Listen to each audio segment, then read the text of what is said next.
Howdy and welcome. You are listening to A Mom's Guide to Wine, a guided wine tasting with candid reflections on motherhood. Here we spill the tea, but never the wine. And we are your hosts, Eliza James. And Rosie Gold. And we are so glad you joined us for today's tasting adventures. And of course, full disclosure, for those with little ears around, 90% of our topics and language will be more on the R rating scale.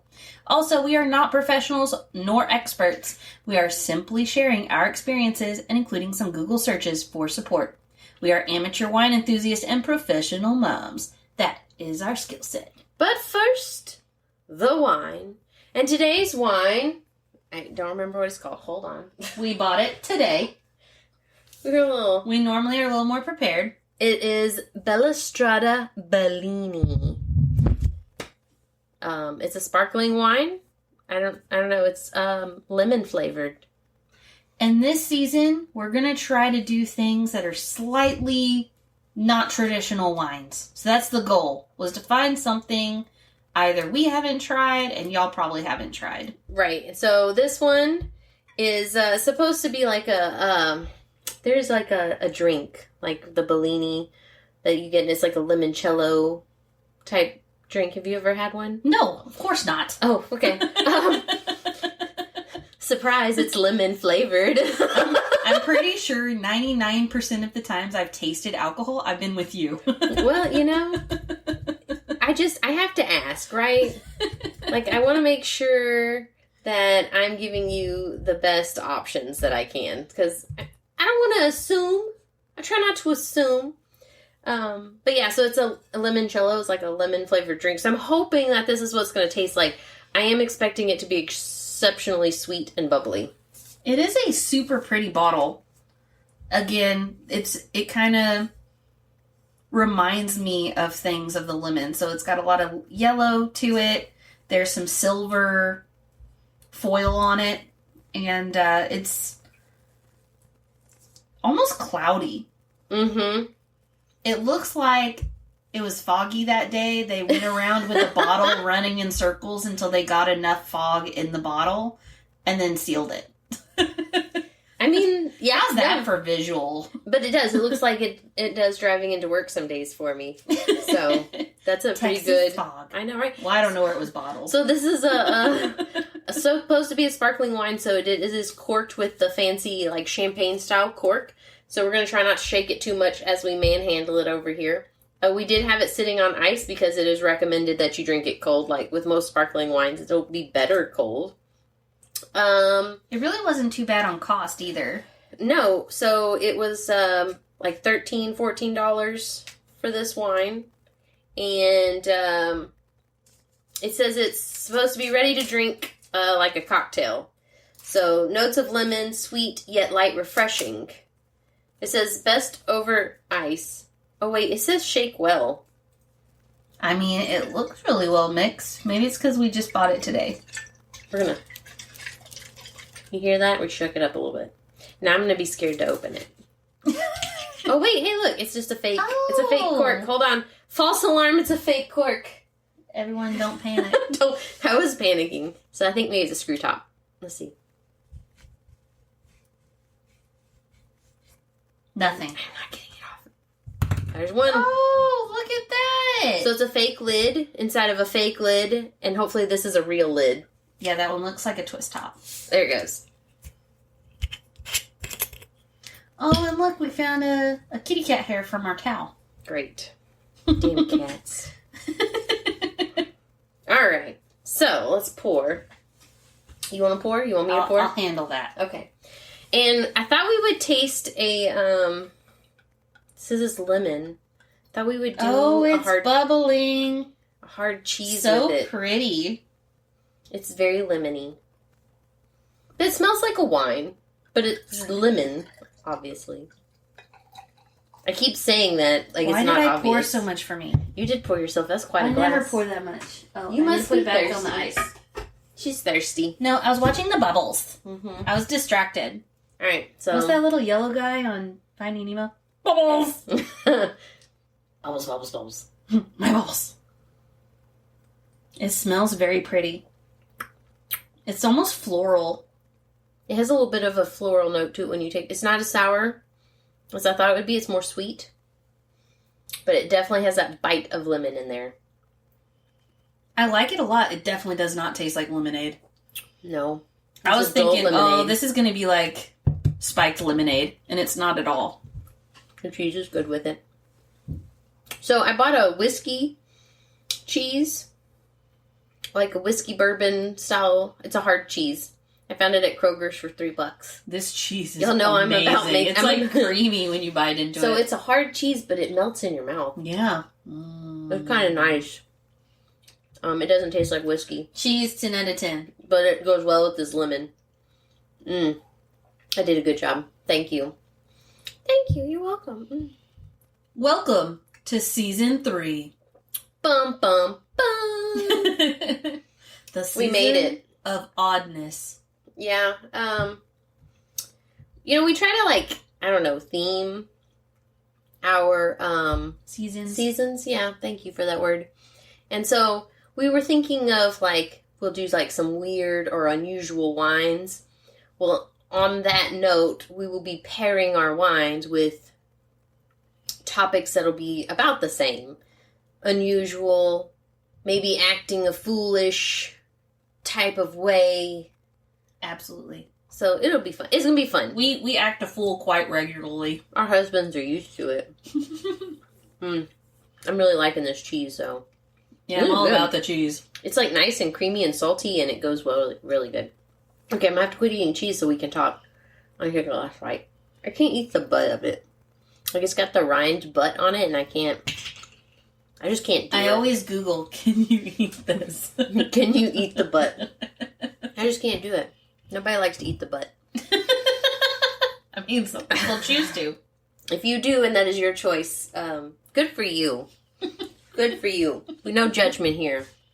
So, in today's Season 3, Episode 1, we are going to discuss hormones and the workplace.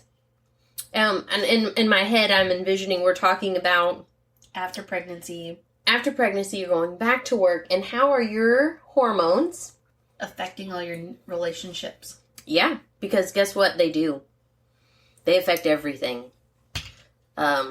In case you didn't know, they affect everything, quite literally.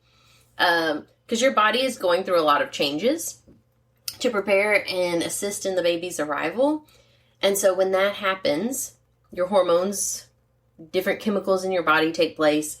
And it has to do with progesterone and estrogen and there's... And lack thereof.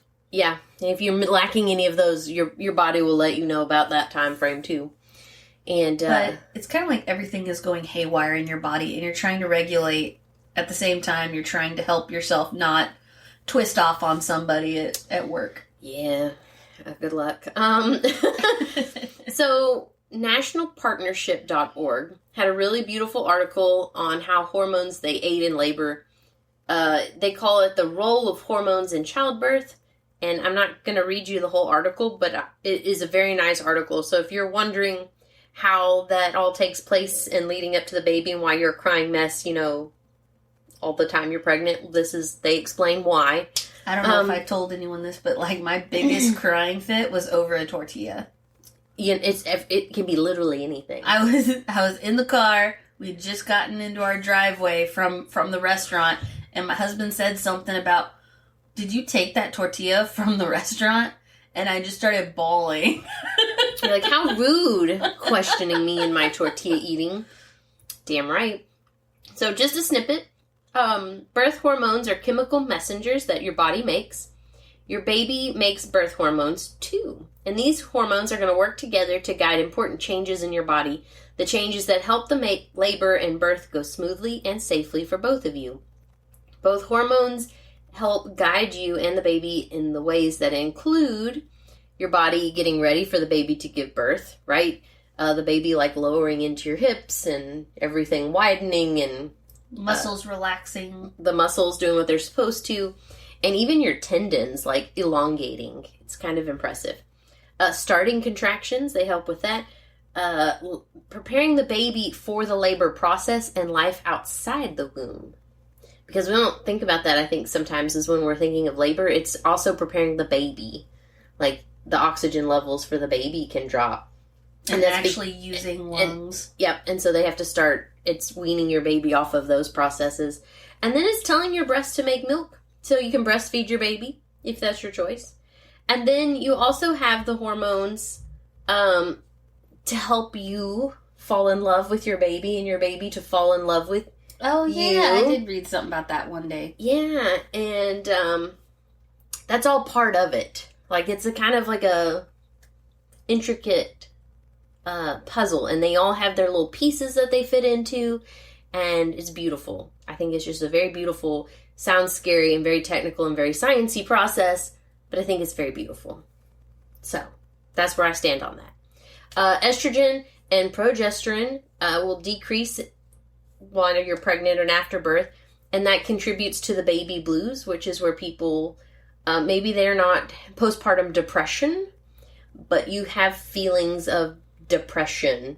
Like, that's what baby feelings blues of is. Sadness. Mm-hmm. And it's not that but you don't... it's not as overwhelming as the true postpartum depression. Yeah, because that can be quite debilitating. So this is where you just kind of feel down and out and sad with your baby. And it doesn't mean you don't love your baby or that you're going to do anything, but you're just sad. Oxytocin, you're going to have to correct me if I say any of these words wrong. You're doing fantastic. Thank you. I practiced. Oxytocin. In the mirror. Yeah, I did. I was like, oxytocin. Increases, which helps the uterus to contract and prevent excessive postpartum bleeding. And they say this is linked to that maternal bonding. So when you give birth, your uterus is contracting, right? That's half the reason you're able to push that baby out. But it also, they think, leads to the bonding with the hormones and chemicals that are released in that process to baby bonding. And I'm patting my chest as I say this, like y'all can see me, like I'm holding a baby. I'm holding a baby, damn it! You just gotta imagine it there. Prolactin is the hormone that's responsible for lactation increases, and this generally happens. It can happen a couple of weeks before your baby is born, or it can happen a couple of weeks after your baby is born. And it seems like the more babies you have, the sooner it can start happening. Supposed to be, yeah. I don't know if that's true or not, but I didn't have that. It actually, my milk came in very quickly for my first one. Like, I gave birth, boom, I had breast full, and it was very painful process. With my second child, it's like, they were like, nah, you gonna breastfeed, we don't feel like producing any milk, but thanks for trying. Thanks like, for the attempt. Yeah. No, I'm not gonna do it. And then with my third, I was like, I'm not going through that stress again, so I just didn't. And I actually never had my milk come in for my third at all. And it wasn't anything that I did. I didn't like wrap or bind myself, because a lot of women, to prevent this, will bind their breast. Cold compresses are really good for that. There's probably some other things that you can do to prevent it, but I didn't have to because I didn't get any. Like, it didn't happen. I tried really hard to breastfeed. Yeah, you tried really hard. And I was very stressed out around my birth, so Didn't help. I think that didn't help, because I only ever produced a few drips. Anyway. But that hormone is supposed to help but with my boobs definitely got swollen and hurt like hell. But you're like, they didn't do nothing. But they weren't actually making nothing. Oh, they tried. To the best of their ability, maybe. So they say after childbirth, estrogen levels drop again rapidly. So while you're pregnant, they increase. And after childbirth, they go, which leads to the variety of physical and emotional symptoms, which leads to the postpartum depression and the baby blues as well. It increases your chances of mood swings. So that is why I think right after birth, I was like at my highest sense of moodiness. And I really feel like it was because your body has flushed all this stuff out of your system. And you're just like, I can't anymore. I need a reset. Yeah, you need a reset. Hard reset. Yeah, so it also says this can lead to hot flashes. And this is a fun one, ladies and guys. There's a couple of guys I know that listen.